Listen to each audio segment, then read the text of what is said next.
What's up everyone, this is John Meyer with Flying Filmmaker, and in this video I'm going to show you how to create a nighttime drone hyperlapse and give you the best settings for night hyperlapses. While I was in Germany last month, I got a chance to shoot a hyperlapse of the small city where I was staying, and so that's what we'll be working on in this video.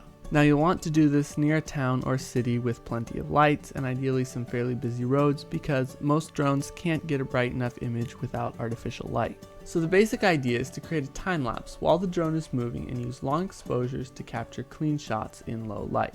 Now you're going to want to do this when there's as little wind as possible because any wind will make the drone unstable and blur the longer exposures. I also prefer to do this at dusk before it's totally dark because you still have some illumination in the sky and the ground isn't completely dark. So for settings, we are going to use a shutter speed that's approximately half the interval between photos. I wouldn't go much longer than 1 second because the chances of the drone moving too much and blurring the frames go up the longer the exposures are. Aperture should be as wide as possible if you can adjust it on your drone. ISO is going to depend on how well your drone handles high ISO as well as how bright the lights you're hyperlapsing are. For this hyperlapse I was using the Mavic Air 2 and I used an ISO of 400. You'll want to set your white balance so it looks natural, not overly warm or cool. Daylight is probably going to work well for this hyperlapse. I used 6900 Kelvin. You want to set the resolution to 4K. This really doesn't matter that much because this is just the video the drone automatically generates. It's a nice preview, but as you'll see later, we'll be using the still photos in post for much better quality. Photo type should be set to either JPEG or RAW. RAW will give you more data to work with in post, but you can't use shorter intervals with RAW, at least on the Air 2S. Just make sure photos aren't set to off because this will only give you the compressed pre-made video. So let's cut to some footage of actually shooting the hyperlapse. So I'm out here getting ready to shoot a night hyperlapse.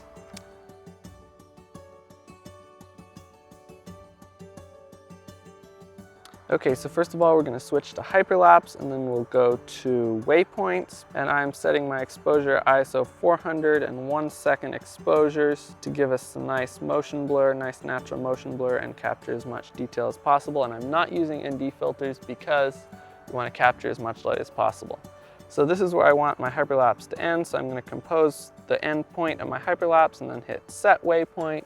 Then I'm going to fly it back down to where I am. I don't even see it now. It's somewhere. Okay, it's coming here. Okay, here it comes. Now I'm at the point where I want my hyperlapse to begin, so I'm going to recompose that shot and hit the plus button to add another waypoint. And then I'm going to hit these 3 little dots here and click on sequence and turn that to reverse. And I'm going to set my interval. I guess the minimum I can do is 3 seconds. I'm going to set this to a 10-second hyperlapse. Actually, maybe we'll go for 8 seconds. More RC signal interference. And with that, we will hit the start button, and it is now shooting our hyperlapse. So I'm just going to go over some of the settings that I'm using here. I have it set to JPEG. I'd rather have it on RAW, but if I set it to RAW, I can only set a 5-second interval and nothing shorter, so I want to be able to get more photos in less time. So I'm setting it to JPEG instead of RAW to let me have a 3-second interval instead of 5 seconds. And the reason I set it to reverse sequence instead of forward sequence and first flew to the end point and then to the start point is because that way it saves battery, that way it doesn't have to fly all the way from your second point all the way back to the first to start shooting. So between the start and end points of the hyperlapse, I wanted to have some vertical movement starting out lower and moving higher as well as moving horizontally. And I also wanted to rotate and tilt the camera to keep everything in the frame. And waypoint hyperlapse mode is the perfect way to do this because you can get complex moves with multiple axes of motions and it's all automated between the start and end points, so you don't have to touch the sticks once you get the waypoint set. So here is the video that the drone automatically generated once the hyperlapse was finished. And as you can see, this doesn't look terrible, but there are a few things that could be better. The first thing that I notice is that the horizon is up close to the top edge of the frame and we have a huge empty black space under the city lights. It would be much better to have the horizon on the top thirds line and include less empty space in the bottom. This shot could also be brighter and have better colors, and if you compare this video with the still photos, you'll see that DJI's stabilization algorithm crops into the frame quite a bit and loses a lot of the edges of the footage. Now by going back to the still photos we shot, we can fix all 3 of these problems. The still shots use the whole 4:3 aspect ratio of the sensor rather than being cropped to 16:9 like the video file is, so we can adjust our composition by choosing which part of the taller image to use. The JPEGs also have a lot more information to work with compared to the compressed video, so we can brighten it and work with the colors more before the image starts falling apart. And lastly, the Hyperlapse is pretty stable to start with, so if we stabilize it in Davinci Resolve, we can get smooth footage with a lot less cropping than DJI stabilization. So let's see what we can do. So we already have a project opened up here in Resolve, so what we'll do is come over here, find all of our photos, and then we'll drag those over here onto the timeline of Resolve, and they will automatically turn into an image sequence video clip on the timeline. So you can see we have black bars on the side of our image here, and that's because the 3:4 image doesn't fill up the full 16:9 frame.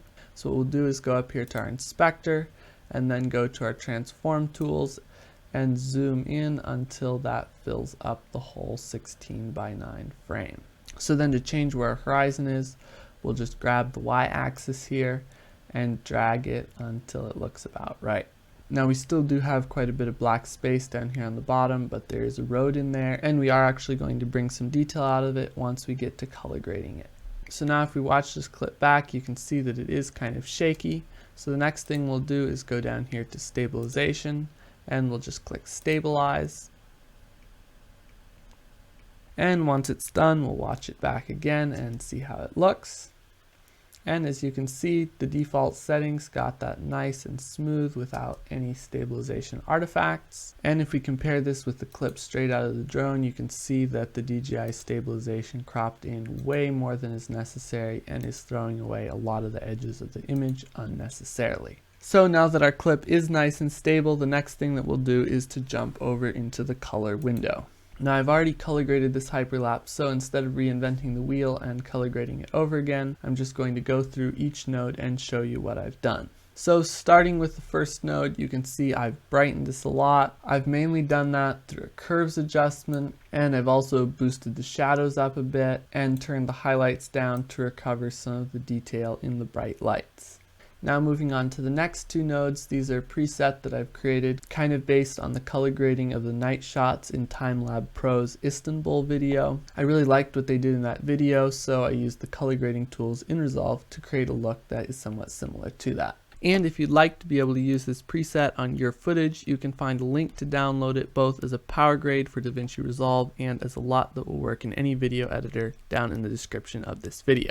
So now if we play our shot back, you can see that it's nice and bright and has a nice color grade, but there's a lot of noise, especially in the shadows and in the sky. So our next node is a noise reduction node to take care of that noise. And my settings for the noise reduction are on temporal noise reduction, frames 2, just the default settings for everything else, and then the threshold for both Luma and Chroma is up at 91, close to the max because it was really noisy. And then I don't use spatial noise reduction very often, but these clips did need it, so I have a small amount of spatial noise reduction as well. And then our last node just adds a little bit of contrast while bringing down the highlights and boosting the shadows a bit, just basically adding a little bit of mid-tone contrast and pop without sacrificing too much dynamic range. And with those adjustments, we have our final Hyperlapse.